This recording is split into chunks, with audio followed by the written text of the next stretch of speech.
नमस्कार. आज आपण डेटा टाइप्स इन पायथन बघणार आहोत. मागच्या व्हिडिओमध्ये आपण व्हेरिएबल्स इन पायथन बघितलं होतं. तर व्हेरिएबल्स म्हणजे काय असतात? मेमरी लोकेशनला दिलेलं नाव. तर मेमरी लोकेशनमध्ये आपण काय करतो? तर डेटा हा स्टोअर करतो. तर कुठल्या कुठल्या प्रकारचा डेटा आपण त्या मेमरी लोकेशनमध्ये स्टोअर करू शकतो? त्या डेटाचे टाइप्स काय असतात? तर पायथनमध्ये आपण कुठल्या प्रकारचा डेटा हा स्टोअर करू शकतो हे सर्व आपण या व्हिडिओमध्ये बघणार आहोत. तर या डायग्राममध्ये दिल्याप्रमाणे पायथनमध्ये आपण 8 प्रकारचे डेटा टाइप्स हे शिकणार आहोत. तर त्यामध्ये सर्वात पहिले न्यूमरिक डेटा टाइप असणार आहे, Boolean data type, string data type, list data type, tuples data type, dictionary, set आणि रेंज. तर यातील एक एक आपण प्रॅक्टिकल सहित इथे बघणार आहोत. तर पायथनमध्ये आपण नंबर्स किंवा अंक हे दोन प्रकारे स्टोअर करू शकतो. एक तर इंटिजर किंवा दुसरं म्हणजे फ्लोट. तर इंटिजर नंबर्स म्हणजे काय? ज्यामध्ये डेसिमल पॉईंटचा वापर होत नाही असे नंबर्स म्हणजे होल नंबर्स हे इंटिजर नंबर्स असतात. आणि फ्लोट नंबर्स म्हणजे ज्यामध्ये डेसिमल पॉईंटचा उपयोग होतो असे फ्लोट नंबर्स. तर सिम्पली जसं आपण मागच्या भागात बघितलं, व्हेरिएबलचं नाव इक्वल टू आणि आता आपल्याला इंटिजर नंबर यामध्ये स्टोअर करायचा आहे. तर कुठलाही आपण एक इंटिजर नंबर इथे स्टोअर केला.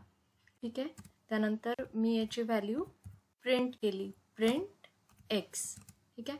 तर याची व्हॅल्यू तर प्रिंट झाली, पण हा इंटिजर टाईपचाच व्हेरिएबल आहे ते माहिती करण्याकरता आपल्याला कमांड वापरावं लागेल, टाईप ऑफ एक्स.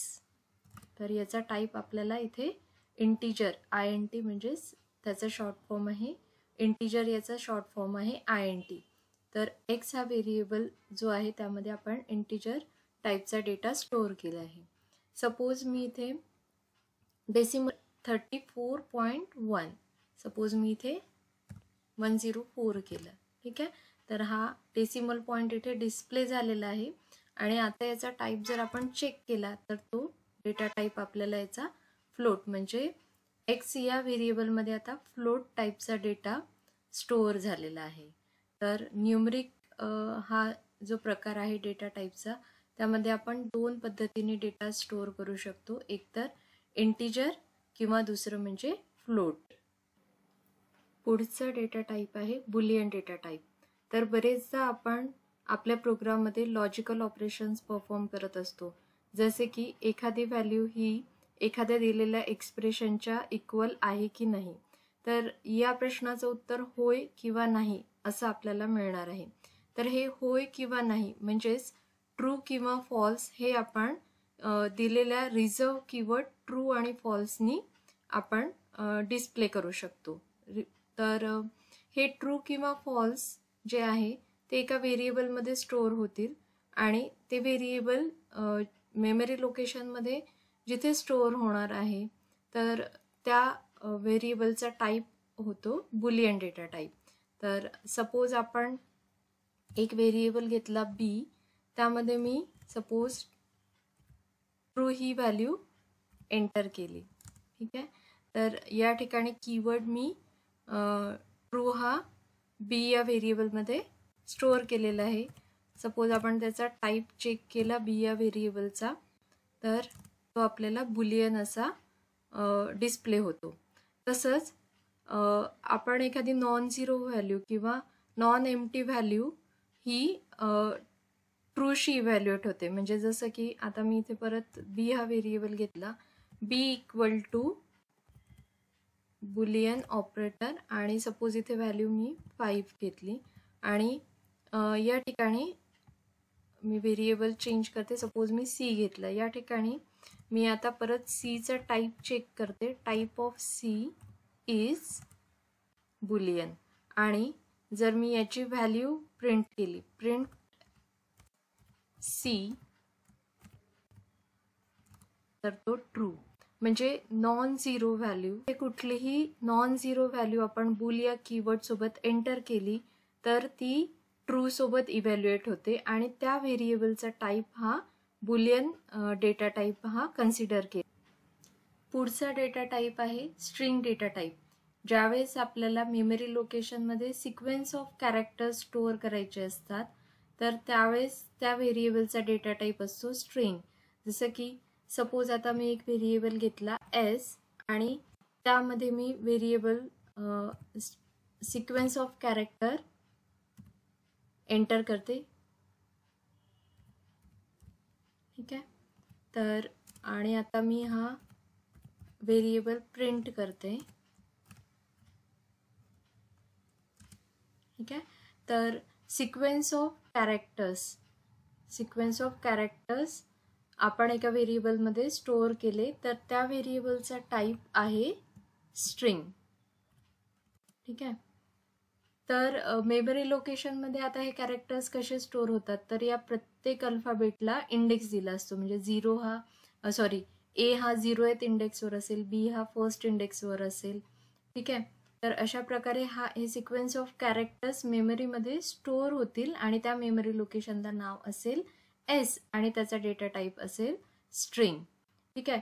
तर या स्ट्रिंगवर आपण वेगवेगळे स्लायसिंग ऑपरेशन वापरू शकतो कारण प्रत्येक अल्फाबेटला हा इंडेक्स मिळालेला आहे. तर हे इन डिटेल आपण स्ट्रिंग या भागामध्ये बघणार आहोत. तरी एक एक्झाम्पल मी सांगते. जसं एस या व्हेरिएबलमधले मला संपूर्ण कॅरेक्टर्स हवे आहे तर मी इथे स्टार्टिंग लोकेशन आणि एंडिंग लोकेशन या स्क्वेअर ब्रॅकेटमध्ये आपण स्टार्टिंग आणि एंडिंग लोकेशन देतो.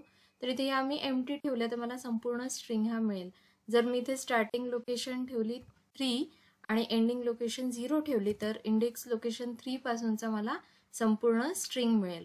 किंवा मी अपोजिट केलं, इथे स्टार्टिंग लोकेशन ब्लँक ठेवली आणि एंडिंग लोकेशन 4 ठेवली तर 4th लोकेशनपर्यंत मला हा स्ट्रिंग मिळेल.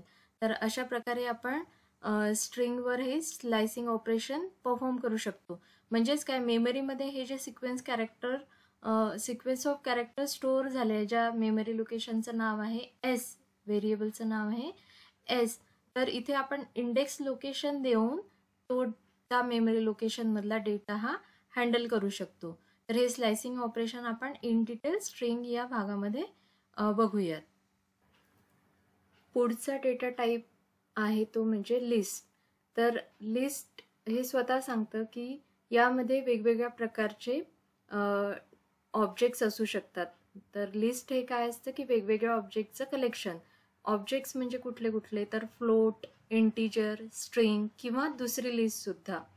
तर हा वेगवेगळ्या डेटा टाईप आपण एकाच ठिकाणी स्टोअर करू शकतो. त्याला नाव दिलेलं आहे, त्या डेटा टाईपला नाव दिलेलं आहे लिस्ट. जसं आपण ग्रॉसरीची लिस्ट तयार करतो तर त्यामध्ये वेगवेगळ्या प्रकारचे आपण त्या लिस्टमध्ये प्रकार हे लिहू शकतो. जसं वेगवेगळ्या प्रकारचे तांदूळ असतील, वेगवेगळ्या प्रकारचे तेल, तूप असतील तर एका लिस्टमध्ये आपण वेगवेगळे नावं हे एंटर करतो. त्याचप्रमाणे लिस्ट हा असा डेटा टाईप आहे ज्यामध्ये वेगवेगळ्या प्रकारचे ऑब्जेक्ट्स जसं की फ्लोट, इंटिजर, स्ट्रिंग, इवन दुसरी लिस्टसुद्धा आपण स्टोअर करू शकतो. तर लिस्ट क्रिएट करण्याकरता आपल्याला एक स्पेशल सिंटॅक्स वापरायचा आहे. म्हणजे स्क्वेअर ब्रॅकेटमध्ये आपण लिस्टमधले एलिमेंट हे एंटर करू शकतो. तर सपोज व्हेरिएबलचं नाव आहे एल, मी इथे स्क्वेअर ब्रॅकेट देते. आता पहिला एलिमेंट माझा सपोज आहे इंटिजर नंबर, दुसरा एलिमेंट हा माझा आहे फ्लोट नंबर. ठीक आहे. तिसरा एलिमेंट परत मी इंटिजर देते आणि चौथा एलिमेंट हा माझा स्ट्रिंग एलिमेंट आहे.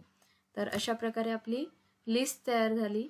सपोज मी ही लिस्ट प्रिंट करते, प्रिंट एल. ठीक आहे. तर इथे आपण बघू शकतो की सगळे नंबर्स आणि हा सिक्वेन्स ऑफ स्ट्रिंग जो आहे, सिक्वेन्स ऑफ कॅरेक्टर म्हणजे स्ट्रिंग जो आहे तो प्रिंट झाला पण विथ स्क्वेअर ब्रॅकेट. तर याची आयडेंटिटी हीच आहे की स्क्वेअर ब्रॅकेट आहे म्हणजे याचा डेटा टाईप हा आहे लिस्ट. तो आपण चेक करू शकतो टाईप या कमांडने. Type of L is list. ठीक आहे. तर लिस्टवर सुद्धा आपण वेगवेगळ्या प्रकारचे ऑपरेशन हे परफॉर्म करू शकतो. लिस्टमध्ये लिस्ट एंटर करू शकतो, 2 डायमेन्शनल लिस्ट हे बनवू शकतो. तर इथे सुद्धा लिस्टमध्ये इंडेक्सिंग येणार आहे. तर हे 12, 45.45, 10 हे जे आहे हे मेमरी लोकेशनमध्ये सिक्वेन्सनी स्टोअर होणार, म्हणजे आणि त्याला लोकेट करण्याकरता एल या व्हेरिएबलचं नाव दिलेलं आहे. तर सपोज मी एल ऑफ 0 असं मी एंटर केलं तर फर्स्ट एलिमेंट मला इथे डिस्प्ले होतोय. ठीक आहे, तर इंडेक्सिंग आपली 0 पासून सुरू होणार, 0, 1, 2 अँड 3. सपोज मी इथे 3 एंटर केला तर इथे मला लास्ट एलिमेंट जो आहे तो लिस्टमधला स्टोअर होणार आहे. तर हा सर्व डेटा हा लिस्टमध्ये स्टोअर आहे आणि त्या लिस्टचं नाव काय आहे, एल. तर अशा प्रकारे लिस्ट हा डेटा टाईप आपण पायथनमध्ये यूज करतो. नेक्स्ट डेटा टाईप आहे टपल. तर टपल हा डेटा टाईप जो आहे तो लिस्ट सारखाच आहे, फक्त टपल हा इम्म्युटेबल असतो. इम्म्युटेबल म्हणजे काय की आपण एकदा तो टपल क्रिएट केला तर त्यामधल्या व्हॅल्यूज आपण चेंज करू शकत नाही. तर हा सर्वात मोठा डिफरन्स आहे लिस्ट आणि टपलमधला. दोन्ही लिस्ट रिप्रेझेंट करतात, त्यामध्ये आपण नंबर ऑफ एलिमेंट आपण एंटर करू शकतो, पण टपलमधले एलिमेंट्स जे आहेत ते एकदा क्रिएट केल्यावर आपण चेंज करू शकत नाही. तर टपल कधी वापरले जातील असा प्रश्न पडला असेल तुम्हाला. तर टपल अशा वेळेस वापरले जातात की सपोज आपल्याला आपल्या फ्लॅगचे कलर्स डिफाईन करायचे आहे एका प्रोग्राममध्ये. तर तुम्हाला माहिती आहे की फ्लॅगचे कलर हे आपले 4 आहेत, म्हणजे ऑरेंज, व्हाईट, ग्रीन आणि ब्ल्यू. या 4 व्यतिरिक्त आपण कुठलाही ॲड करू शकत नाही किंवा सबट्रॅक्ट करू शकत नाही. तर हे कलर्स ऑफ अवर फ्लॅग असं आपल्याला जर मेमरीमध्ये स्टोअर करायचं असेल त्या ठिकाणी आपण टपलचा वापर करू शकतो. लिस्टच्या ऐवजी आपण त्या ठिकाणी टपलचा वापर करू शकतो, जेणेकरून त्याचे एलिमेंट्स हे चेंज होणार नाही. तर टपल क्रिएट करताना आपल्याला जसं लिस्टमध्ये आपण स्क्वेअर ब्रॅकेट वापरल्या होत्या, तर या ठिकाणी आपल्याला पॅरेंथेसिस म्हणजेच राऊंड ब्रॅकेट वापरायचे आहेत. तर इथे आपण राऊंड ब्रॅकेटमध्ये काही एलिमेंट्स मी एंटर करते. ठीक आहे, तर हा आपला टपल क्रिएट झाला. याच्या व्हॅल्यू मी डिस्प्ले करते प्रिंट टी, आणि सपोज मी याचा टाईप चेक केला तर याचा टाईप मला डिस्प्ले होतो टपल. ठीक आहे, आता एखादा टपल असा असेल की ज्यामध्ये फक्त सिंगल व्हॅल्यू आहे, आपल्याला सिंगल व्हॅल्यू त्या टपलमध्ये स्टोअर करायची आहे. तर सपोज मी हा व्हेरिएबल घेतला x equal to round bracket आणि यामध्ये मी एक व्हॅल्यू स्टोअर केली. ठीक आहे, आता सपोज मी ही व्हॅल्यू प्रिंट केली. ठीक आहे, तर हा टपल झाला तयार. याची व्हॅल्यू आपल्याला 45 ही डिस्प्ले होते.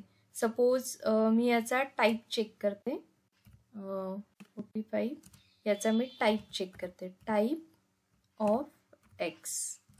ठीक आहे, तर याचा टाईप टपल न येता इंटिजर आला का, कारण जेव्हा सिंगल एलिमेंट आपल्याला टपलमध्ये एंटर करायचा असतो त्यावेळेस आपल्याला इथे कॉमा देणे गरजेचे आहे. ठीक आहे, सो सिंगल एलिमेंटमध्ये कॉमा देऊन आपण त्या व्हेरिएबलला ॲज अ टपल म्हणून आपण त्याला रिप्रेझेंट करू शकतो. आता जर आपण याचा टाईप चेक केला तर त्याचा टाईप आलेला आहे टपल. ठीक आहे, नेक्स्ट डेटा टाईप आहे आपला डिक्शनरी. तर डिक्शनरी हा डेटा टाईप जो आहे त्यामध्ये आपण डेटा की आणि व्हॅल्यू पेअरमध्ये आपण स्टोअर करतो, जसं की डिक्शनरीमध्ये असतं. ए या अल्फाबेटचे आपल्याला त्याच्या व्हॅल्यूज म्हणजे ए या अल्फाबेटवरून सुरू होणारे सगळे शब्द त्या पेजवर मिळणार, बी या अल्फाबेटवरून सुरू होणारे शब्द त्या पेजवर मिळणार. अशा प्रकारे ए आणि बी काय झाल्या, कीज झाल्या आणि त्या पेजवर असणारे त्यांनी सुरू होणार त्या अल्फाबेटने सुरू होणारे शब्द हे त्यांचे व्हॅल्यूज झाले. तर अशा प्रकारे डिक्शनरी या डेटा टाईपमध्ये आपण की व्हॅल्यू या पद्धतीने डेटा हा स्टोअर करू शकतो. तर डिक्शनरी क्रिएट करताना आपल्याला जसं लिस्ट क्रिएट करताना आपण स्क्वेअर ब्रॅकेट वापरल्या, टपल क्रिएट करताना आपण राऊंड ब्रॅकेट वापरल्या, तसं डिक्शनरी करता आपल्याला कर्ली ब्रॅकेट्स वापरायचे आहे. आता इथे की, सपोज मी इथे की दिलेली आहे नेम.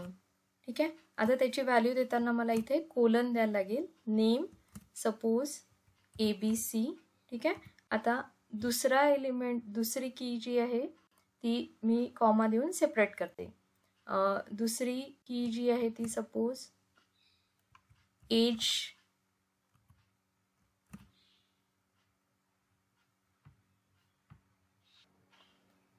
एज आपण एंटर करूया 15.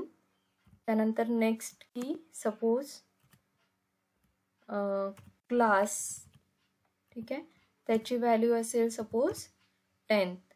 ठीक आहे, तर अशा प्रकारे आपला डेटा नावाची डिक्शनरी ही क्रिएट झाली. ठीक आहे, जर त्याचा टाईप आपण चेक केला, टाईप ऑफ व्हेरिएबल डेटा हा डिक्शनरी म्हणून आपल्याला डिस्प्ले होईल.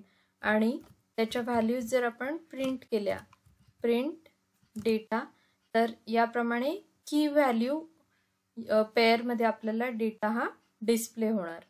तर डिक्शनरी हा डेटा टाईप जो आहे त्यामध्ये की व्हॅल्यूज या पद्धतीने डेटा आपण मेमरीमध्ये स्टोअर करू शकतो.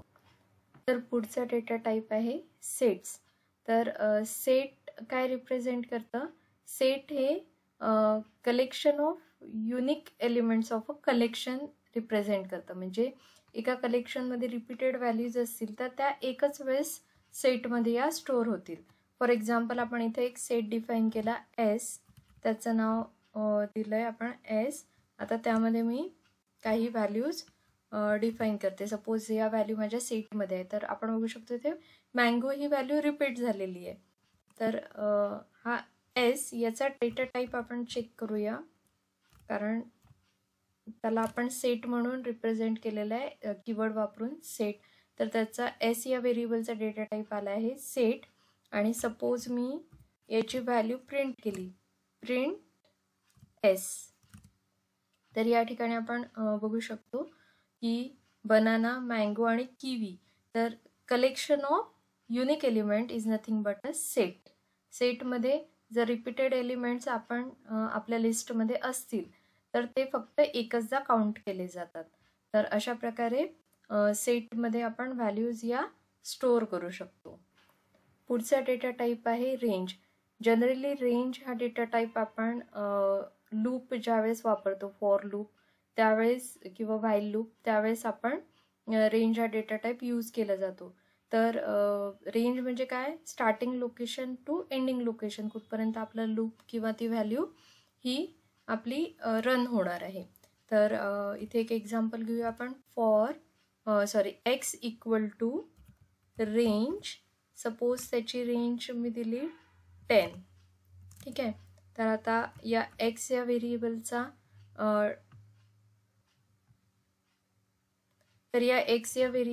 टाईप आपण चेक करूया, टाईप ऑफ एक्स. आणि एक्स व्हेरिएबलची व्हॅल्यू जर मी प्रिंट केली तर ती व्हॅल्यू आपल्याला येते रेंज 0 to 10. जनरली हा फॉर लूप आपला कुठून सुरू होतो? 0 to stop location. Stop location दिली आहे 10, म्हणजे 0 to 9 ही व्हॅल्यू आपली या रेंजमध्ये स्टोअर होणार आहे. तर अशा प्रकारे रेंज हा डेटा टाईप आपण पायथनमध्ये यूज करू शकतो. तर अशा प्रकारे आपण पायथनमध्ये यूज होणाऱ्या डेटा टाईप्सची थोडक्यात माहिती इथे बघितलेली. तर प्रत्येक डेटा टाईप हा आपण पुढील भागांमध्ये बघणार आहोत. तर भेटूया पुढच्या भागामध्ये. नमस्कार.